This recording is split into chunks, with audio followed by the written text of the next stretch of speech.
Festival time हो और दही बल्ले ना हो, ऐसे तो मजा ही नहीं आता। चलिए बनाते हैं इजीएस्ट, सॉफ्टेस्ट एंड यमीएस्ट दही बल्ले। दही बल्ले में ना मसाला अच्छा हो तो मजा आ जाता है। तो मैंने पैन में डाला 1 चम्मच जीरा और आधा चम्मच अजवाइन। इसे मैंने कुछ सेकंड्स के लिए अच्छे से भून लिया। जब ये भुन गया तो इसे मैंने पीस लिया।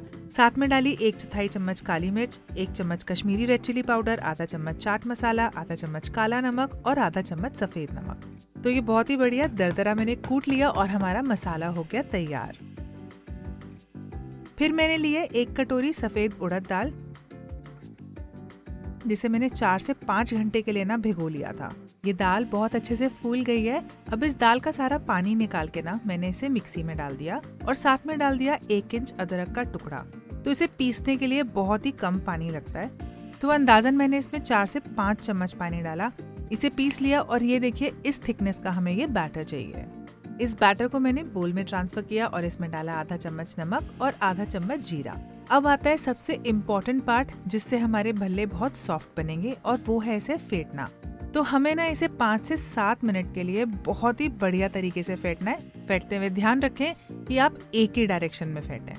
इसे फेंटने के बाद आप ये रियलाइज करेंगे कि ये बैटर बहुत ही सॉफ्ट और फ्लफी हो गया है। फिर मैंने हाथ पे ना थोड़ा सा पानी लगाया, इस तरीके से बैटर को उठाया और तेल में ड्रॉप कर दिया।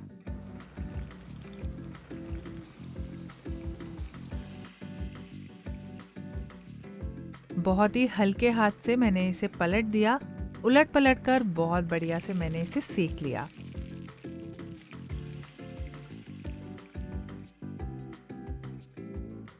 ये तले हुए भल्ले जाएंगे पानी में for a minimum of 30 minutes. आपको पता है 1 कटोरी दाल से ना आप तकरीबन 15 भल्ले बना सकते हैं। फिर मैंने एक बोल में ली कर्ड, इसे अच्छे से फेंट लिया। इस पर डाली 2 चम्मच खांड और थोड़ा सा पानी।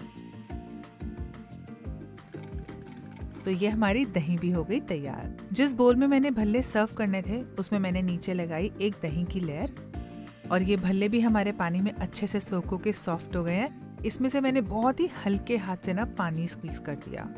तो ध्यान रखिएगा, हल्के हाथ से कीजिएगा, भल्ले टूटे ना। इन भल्लों को मैंने इस दही के ऊपर प्लेस कर दिया और इसके ऊपर डाली थोड़ी सी और दही, और इस पे डाल दिया मैंने ये मसाला जो हमने बना के रखा था। इस पे गई धनिया पुदीने की हरी चटनी, खट्टी मीठी इमली गुड़ की चटनी, थोड़े से डाले मैंने इस पे सेव, और साथ में डाल दिए थोड़े से अनार के दाने। है ना इसे बनाना कितना आसान। तो अगर ये देख के ना आपके मुंह में भी पानी आ रहा है तो आप जल्दी से इसको ट्राई कीजिए, खुद खाइए, घर वालों को खिलाइए, और ऐसी और रेसिपीज को देखने के लिए मेरे पेज को फॉलो कीजिए।